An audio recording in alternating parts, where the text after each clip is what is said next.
Oh, hi. Okay. Can everybody hear me? Yeah. All right. So this story is dedicated to the residents of the Chelsea Hotel, and I see a few of them in the audience tonight, so that's fantastic. It's called Moving On. By the time I was in 6th grade, my parents had lived in the Chelsea for more than 16 years. As an infant, I hadn't taken up much space, but my presence in the apartment had grown. With each passing year, our home fit us a little more tightly, like a pair of my dad's college trousers. For this reason, my mom began to think about other places to live. Every time she tried to introduce the subject, my dad would grumble. If we left the hotel, he'd argue, he would have to find new coffee shops, and that was a bit more disruption to his life than he was prepared to take on. We had plenty of space, he'd insist, failing to notice that it was impossible to move around without smacking into his bric-a-brac. As much as I loved the Chelsea, the idea of moving was seductive. I was sick of people confusing my bedroom for a closet. This was an easy mistake, given its size. During my parents' many dinner parties, people would inadvertently toss their coats on top of me. I could never manage more than one person in my room at a time without people sitting on my bed, which made playdates impossible. Fatigued by my constant pestering and my mother's unspoken but obvious irritation with the shared bathroom situation, my father gave in and announced one day that he had arranged for us to see a couple of apartments. On Saturday afternoon, we put on our coats, headed out the door, down the elevator and into the lobby. The Crafties were sitting in their usual spot, and they applauded us as we walked by. Mr. Crafty shouted after my dad, "Finally growing some cojones!" Smiley wheeled into the lobby and grabbed my mother. "Get out before they start stealing your detergent!" Stanley poked his head out from his office and waved to us. As we walked, I thought to myself, this is really happening. We are finally leaving the hotel. Outside, my dad stopped walking, took a breath, and spun around to face the entrance. Just as Stanley and Steve, the engineer who had worked at the hotel for decades, emerged. Stanley seized my mom's hand and gave it a few vigorous pumps, then turned and did the same with my dad and me. After exchanging greetings, Stanley promptly showed us the way back into the hotel. Our first stop on Stanley's tour of vacancies took us to the 7th floor. "You're gonna love this one," he said, directing his excitement to my mother, for whom he had genuine affection. As we shuffled in to take a look, Stanley turned to my father and said, "You know, you're getting a great deal. These rents are below the plaza."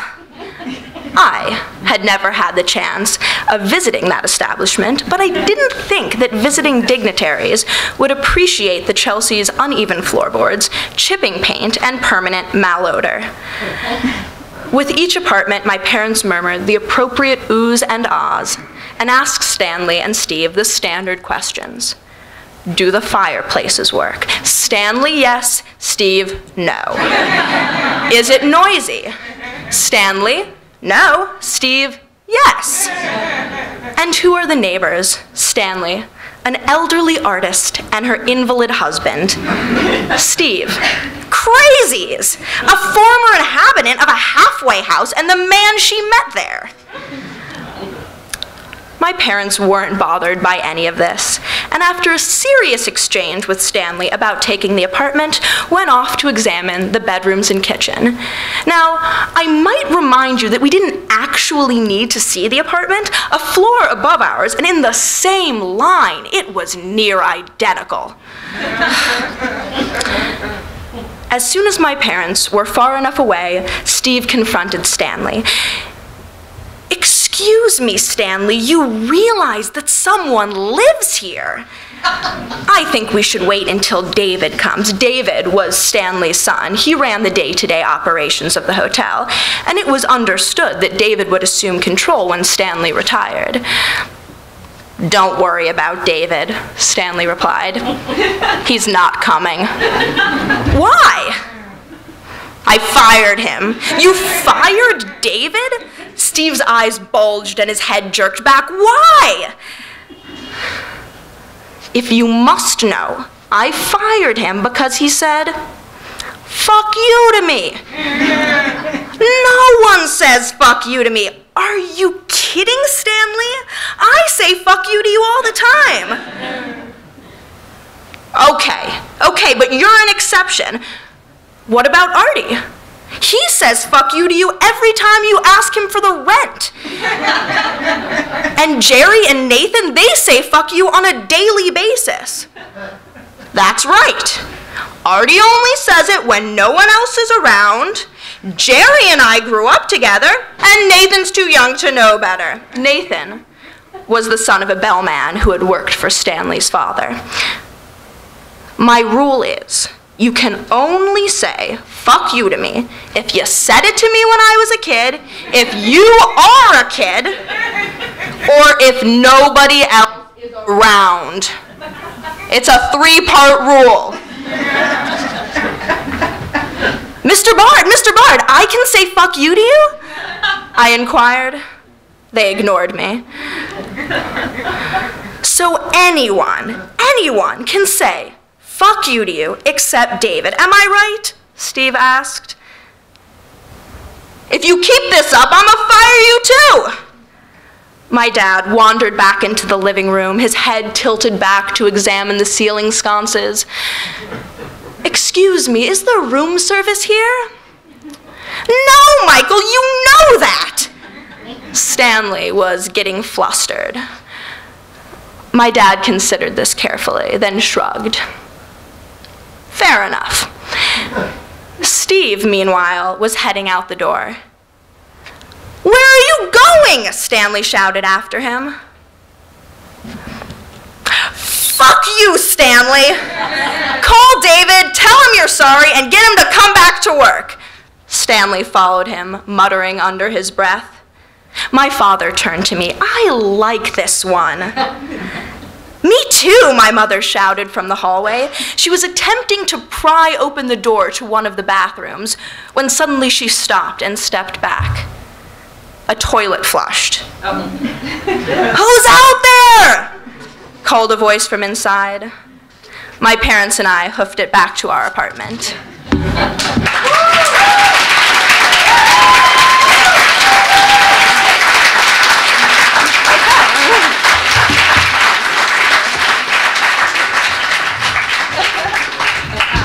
Okay, that was fantastic, You right? have to say that. You're in conversation with me. Well, no, I could be honest. But that was fantastic. Seriously, you are not only a fantastic writer, but you are also a fantastic performer. And let's not even mention like a grade A+ student, and you sing and you act. Is there anything you can't do? Yes, dance. I cannot dance. I inherited my father's sense of rhythm. Okay, well, I'm glad to hear that there's one thing that you can't do. Because as of now, is this too loud? Can anyone? Is it okay? Okay, great. As of now, your birthday's coming up when? August 19th. And you'll be how old? I will be 18. Folks, she's 17. Just in case you didn't know. Jailbait. Okay, so the one first very obvious question, even though I kind of know you, is a memoir at 17. What possessed you? You know, a lot of free time. Being an A student at LaGuardia gave you a lot of free time? Well, the bulk of the writing was done in middle school when I really didn't have many friends, so that, you know, not having friends, it opens up a lot of time that you would otherwise spend, you know, doing normal human activities. So tell me how this memoir, how did this memoir actually start? How did it all come about? Well, I would come home each day to my parents, and I would explain about what had happened in my day. So wait, how old were you when this was going on? I started in 6th grade. Wow. Okay. And I would come home and I would complain to them about all the terrible things that had happened to me. And my dad got sort of annoyed with this constant whining. And he said, you know, write it down. So I started writing short stories. So that's how it started. That is how it started. Your parents didn't want you to whine to, oh, damn, I should have been much harder on my kids. So by coming home, sitting down, and sort of unburdening yourself, Yes. Was how you started this memoir. I got a chance to burden other people. Well, we are not burdened. So how long did this process take? Ooh, well, by the time I was in 8th grade, I had a fairly complete set of short stories of my whinings. And then I had to, for my 8th grade final project, I went to an arts middle school. I was required to do some sort of great, you know, creative final, and I thought that I could get out of doing a lot of work by just taking these stories that I had already written and just smashing them together. So that's what I did. Smart and beautiful. So you put them all together in your 8th grade. What did they think, by the way, in 8th grade when you mashed them all together? My teacher really liked it. I guess not such a surprise. She was sort of, you know, taken aback by the fact that an 8th grader had such a complete body of work. And not to mention vocabulary. And she asked me to read a couple stories there was a presentation at the end of the year. Okay, great. So at the end of the year, so you have all this stuff that you were collecting for like 2 years, and then you read it up in 8th grade, and then then what? Then my parents, who were in the audience, this was the first time they had seen sort of the depth of work that I had put in, were surprised. You know, my dad was like, well, she's not a total idiot, that's good, but she does whine a lot. And he helped me work on it. We sat at cafes over the weekends. It was a wonderful bonding experience. It's really been a whole family journey. Oh, yeah, that's fantastic. And, you know, I have to say, knowing your parents, I mean, you're a pretty extraordinary family. I think, you know, some of you know this extraordinary family, but for those of you who don't, your father is a lawyer and a best-selling author. Your mother is a top model and a super successful sculptor and painter. Well, look who's talking. Well, I keep great friends, okay? And then, but okay, here's my point. They're like amazing people, as are you. A memoir at 17, and straight A student, and all the other good stuff that I said. But your family is almost unbelievably humble. There's when gotta you catch them on a good day, you know. Meaning? It's a facade. No. Ah, that's the truth. They want you to think that. Oh man, they totally had me snowed. Seriously, okay, well, so much for that. I was going to ask how it was for you, being 17, right? In a world that's full of Instagrams and Kardashians and everybody's taking selfies, and the culture's all me, look at me. Not for any particularly good reason, except, you know, maybe have a big butt or whatever. And here come you with your very humble attitude, like, yes, I wrote a small book, you know, it's not a big deal. And, yeah, I'm going to Brown, it's not a big deal. Like, you know, whatever. How do you feel like you fit into the culture of today? I think that and I guess this is sort of naive of me, but I still believe that if I can produce something that's good enough, it will speak for itself, and that I won't have to do all of that me thing. So you don't worry about it? I think my publicists worry enough for me, you know? They're sort of like, Nick, make the Instagram post, and I'm like, Okay, so yeah, somebody's trying to lead you through that jungle. Yeah. But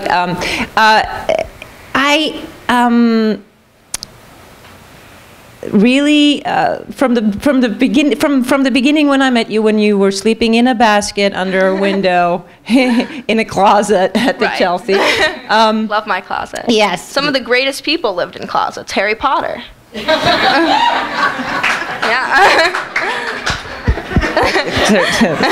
Genius.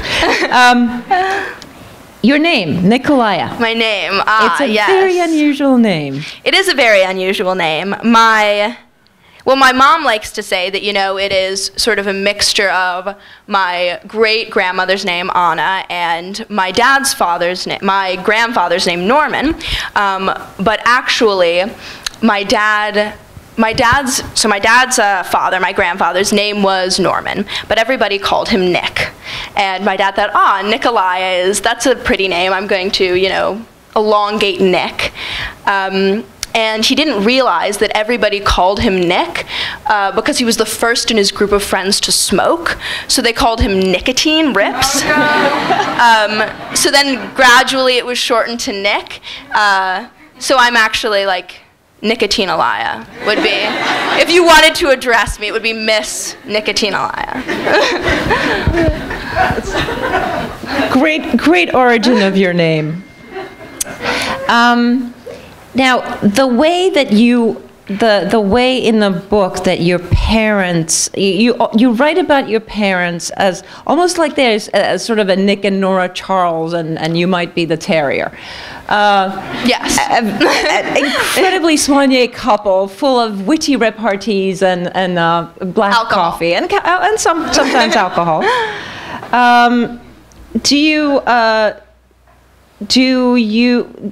was it growing up with that? I mean, obviously the book is full of little anecdotes Right. of how it was growing up with it, but did you ever wish for normal parents? Not My fun childhood wasn't parents? normal? Don't tell me this now. I mean, there were points in my life where I wished for a more traditional upbringing. Like I remember one time we went to Millbrook and we were visiting you guys and you were all playing games. And I was like, I want that because, my dad always was like, 3 people is too, you can't play games with 3 people. But I also think he didn't want to play games with, 3 people. Clearly there are 3 people games, yes. My I think it husband was a claims the lie. same. Yeah. No, I can't play 3 people. No, there are you no can't play 3 4 people people. games. Yeah. It was sort of a shock when I realized that, like, you can play, Monopoly with 3 people? At what point did it dawn or sort of the realization started that you might not have been from a completely typical family? Just now. No. Great, I clued you in. I don't know. It's sort of, it comes up in little bursts. Like, something will happen and I'll be like, I don't think that's I don't think that's what's supposed to happen. Didn't read about that. Didn't see that in any TV shows. That's why I have to write about it, to get it out there, to make myself feel normal. But was there a point in your life, because obviously as children, you think that your childhood is like everybody's childhood until you get like that one sort of wake-up call, like, oh, not everybody's parents do this, or no, not everybody lives at the Chelsea Hotel. Yes, absolutely. I actually wrote about it in the book, and it's a point where I had sort of a party, and I had a lot of little girls over, and one of my parents' friends showed up at the door, intoxicated, basically naked, who had just had a fight with his girlfriend who had destroyed his bed with a Franken axe. And he was looking for my dad for legal advice. So I think, the horrified look, the traumatized look on the little girls' faces was like an indication. I was like, you sense something that I'm not getting. I'm not reading this situation correctly. That's great. Do you think, will any of the characters in your book recognize themselves? I hope not. Well, it's sort of a mixed bag. It's like, I do hope that they don't recognize themselves, but also if they don't, then I'm obviously not a good writer. Yeah, so which one would you prefer? That they recognize themselves? That they don't. that they I think don't? my dad, who is a lawyer, would also prefer that because he will be my lawyer when the lawsuits start coming in.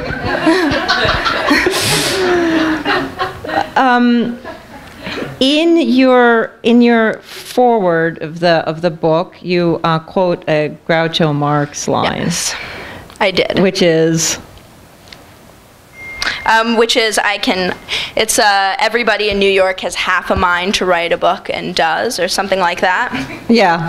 Yeah. That's exactly. And then you have a picture of yourself. I do, as Groucho Marx. As Groucho Marx at an early age. Yes. So, what is this obsession with Groucho Marx? Obsession is a strong word. Little known inspiration of Groucho Marx. Little known fact about me is that I am actually Groucho Marx. That is a very little known fact. Yes. He was born on the day that, no, I was born on the day that he died. Not the exact day, but 13 years after.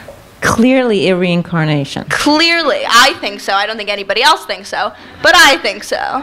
So you are more like, you feel more like you channel him rather than wanting to marry him? Yes. Okay. It would be strange to want to marry him because we are the same person.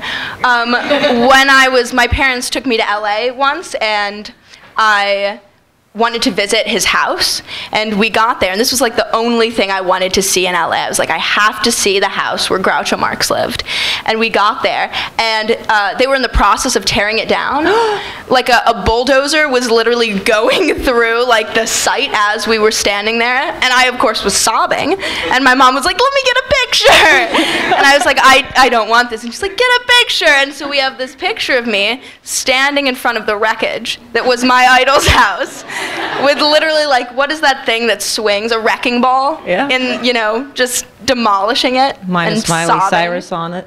Yeah, right. It's just the mailbox. That's very sad. Yes. Now, let's see. I'm just having fun talking to you, but there's probably some questions that I should, ask, being professional. What do you feel like? Did you write this book with any readers in mind? I mean, I know you did. You wrote it as a whining complaint, yes. Right? Then you sort of edited it with your dad and had a lovely time rephrasing and writing it up. When you did that, did your mind go to the possible reader? No, because I didn't think anybody would ever be reading it.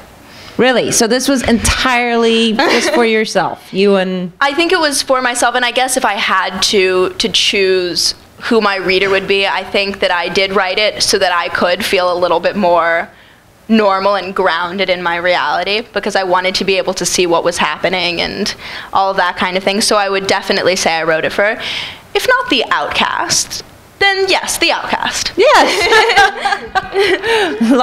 Long live the outcast. I mean, for you to have a girl, a teen girl, to read your book, and what would you like her to take away from it? I think that I would like them to take away that you can find your own method of expressing yourself, and it doesn't always, whatever you're not fitting in, that isn't necessarily the right place for you, and you don't have to fit in everywhere. You can create your own path. Yeah, I mean, to me, the book really was... it sort of juxtaposes you in school being absolutely miserable, trying to fit in with kids that sort of don't want you and don't feel like you're fitting in with them, and then being at the Chelsea Hotel where you fit in just fine. Yeah, and Paulina, who is an incredible writer, Thank you. she was one of the first editors on the book. And you really gave it so much direction. You were so sweet. But yeah, no, enough about me already. No, that's my line. Oh. Oh, yeah. But did you, now in retrospect, when you're thinking back to, well, I mean, I guess now all you're going to be... years ago, when I was so young, what was it, 3 years? No. Yeah, exactly. Well, you're going to be moving, you're going to be going to college now. That's the next step. So no more Chelsea Hotel for you? No, but my parents are moving back in. Yeah. God bless them. So somebody's got to move. Somebody's got to Someone's got to live there. Would you, can you imagine living anywhere else? No. I actually know which apartment I want too. In the Chelsea Hotel, of course. There's a pyramid on the top, and it's so cool. And if you've ever been to the Chelsea Hotel, it's just a freestanding pyramid, and it has a skylight, and I've always wanted to live there. Is this on a roof? It's on the roof. You can't see it from the street, but it is very cool. Okay. Does anybody live there presently? Dust, storage, memories. What lives in all the other rooms of the Chelsea Hotel. And this is kind of like a tag-on question. Your mom is one of the most intrepid travelers I have ever met in my entire life. She has gone to the craziest places, just for fun. And there is a great little chapter in this book that's talking about how she was pregnant with you when she decided to go to Uzbekistan. Mm-hmm. And the doctor said it was okay. It was a quack, but he said it was okay. And she came back wearing a burqa to... Yes, to my dad's horror. Right. Hey, honey, guess what?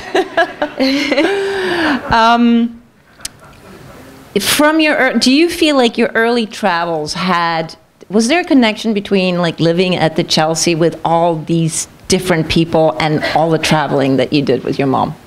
I think it's another thing that didn't strike me as abnormal when I was doing it. I'd never known a time when I hadn't gone off somewhere with my mom. And I feel that both the travels and the Chelsea Hotel and vice versa made me more accepting of each other. Yeah, that's true, because you saw so much. What is there left to see? A lot, you know? Japan? You haven't been yet? No. Her son just came back from a trip, and... That's, yeah, true. That we both wish that we would have been on. We both wish that we went there. Yeah. So Japan is a place that you would like to visit? I feel like there's always... My mom wanted to go llama trekking. She hasn't been yet? I'm shocked. No, we've been llama trekking. But this is a different llama trek. Tracking a different llama? They're different llamas. Yeah, well... You have to get to all the llamas. And is this travel with your mom in your mind, or is there somewhere where you're like, I'm going to go by myself here because my mom doesn't want to go? There are definitely places that I think my mom has sort of a scorched earth policy. She's like, if I've been there once, I'm not going back. So there are definitely places that I would go without my mom. My friend and I, over spring break, we went to Montreal. Oh. Which was a lot of fun. We stayed in a closet, Airbnb. It was $11. She found it. And you were used to it. And it was a bunk bed in a closet. I was talking to somebody about my spring break, and they were like, "Oh, I traveled all around," and I was like, "Well, I was in a bunk bed in a closet," and they were like, "Is that short for cocaine or something? Like what? Did you actually have fun?" And I was like, "It was a great time." I guess it depends on who you're in a closet with and where that closet is located. Absolutely. Yeah. Okay.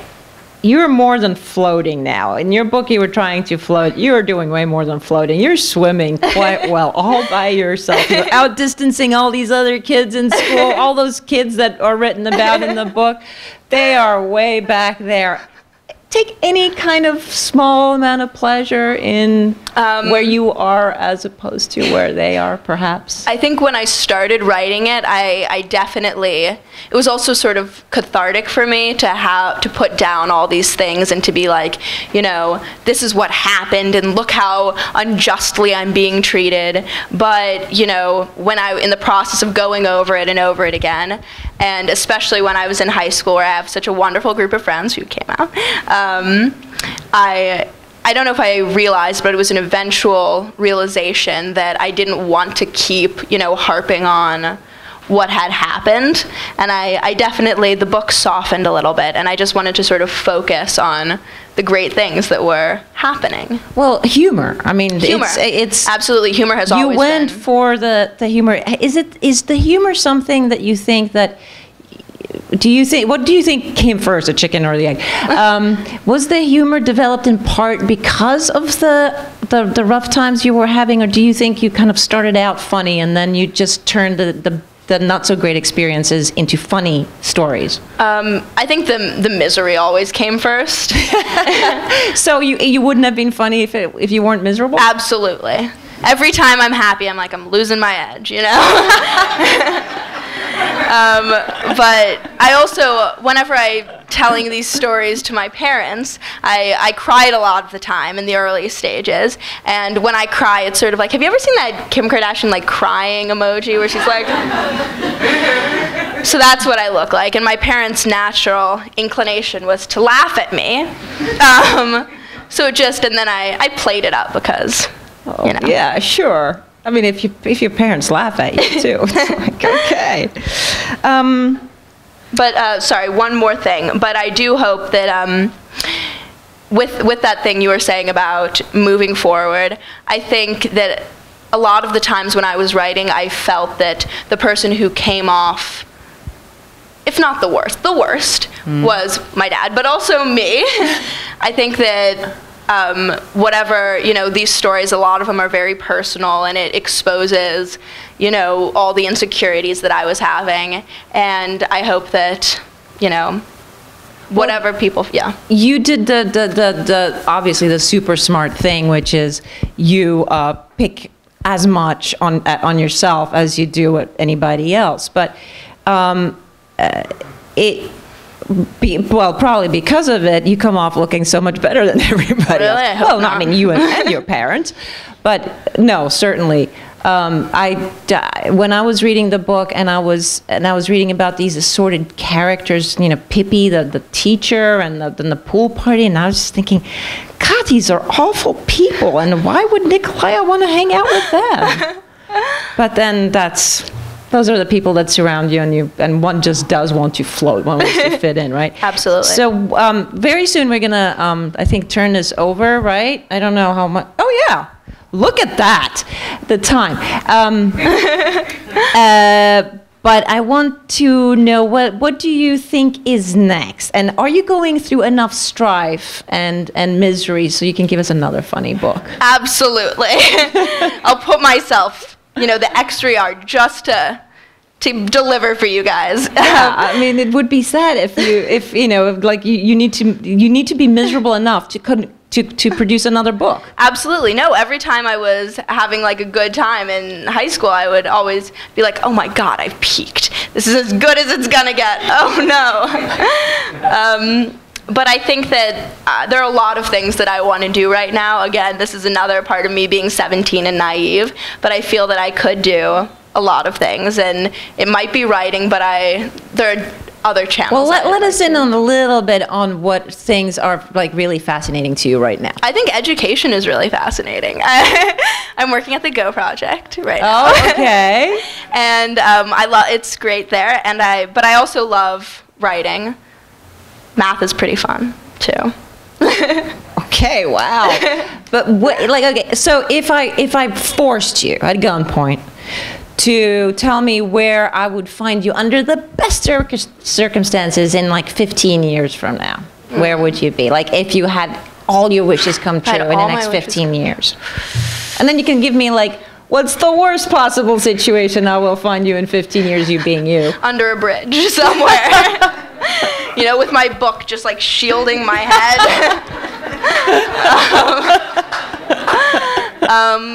I think the best possible scenario would, I just keep like producing, like whatever medium I choose. I would like to write another book. I would like to keep writing. I just want to keep creating. Yeah. Do you need to get paid for it, or? I would like to get paid for it. I mean, everybody likes to get paid. Yes, I would like to get paid. Okay. I'm glad to hear. All right. So I Are we think opening up that's to questions? yeah. That's about. I mean, I mean, I could keep on going, but I don't know how long people want to hear me ask questions and torture poor Nikolai to the point that you'll have to write another book just about us having an interview. So, any questions from the audience at this point? Yes. Yes. At any point, did you realize, I don't know the people you went to school with at all, but like that you were actually at an advantage growing up where you did with the kind of family that you did, that they were loving and supportive, you know? I think I always, well, loving and supportive, yes, I always realized that that was an advantage, and that I've been so grateful for my parents for supporting me, you know, emotionally and nurturing all of my crazy projects. But as Paulina asked, there were times when I wanted something a little more traditional, but I think my parents are phenomenal. Hey, Mom.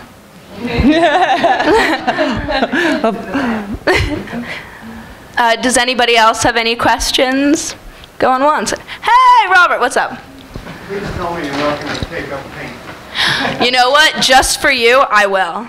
Just for you, because you said that. Yeah, she might be way too successful if she if she went with that too. It's like, can't bear it. It's just too much good. No. Do you want to have children? Do you have any? Ooh, that is an At interesting 17, question. you asked Yes, her? right now. Do I want to have children in the future? Yeah, I would. I love working with kids. And Kids I are can great. say from experience, Nikolai is actually, even though she's an only child, you are wonderful with those little Thank you. things, and they adore you. So Thank you. The little things. It's my specialty. I will not, if you've read the book, there is a story where I almost drown a baby. I will not do that. Sincerely. well, yeah, you did step on it in the pool. That's true.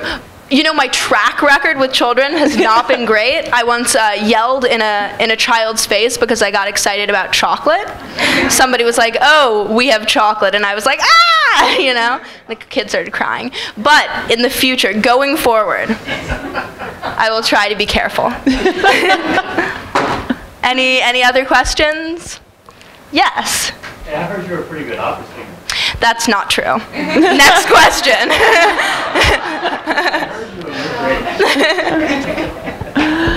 I remember us, and this is a while back. You might have been like 13 or 14. Okay, it's not that way back. Sorry. Sitting in my kitchen, and you were going to audition for musical or play at a nearby synagogue. Yes, that does sound about right. You have to be really good to get into things at LaGuardia. I did not get into any of the things at LaGuardia, just word for the wise. But I was in some local synagogue productions, if I might say so myself. They were good. Maybe. Well, you blew me away sitting at my kitchen table. And I was like, I remember saying, listen, if you can sing it to me across the table, full volume, then you can do it pretty much anywhere. Because that's like the most embarrassing thing for a performer, is to be face to face with the audience that you perform for. And she just sat across the table and she kicked into a version of Shy. Yeah, from Once Upon a Mattress, Mary Rogers. Good song. And I was just completely blown away. And this is before I knew you were working on a Quite book. literally, so. we were like face to face. We were Yeah. sitting across the counter and just blew her into the other room. Yes, you did. You blew me away, quite literally. Since you are an author, so I have one more question that I want to know.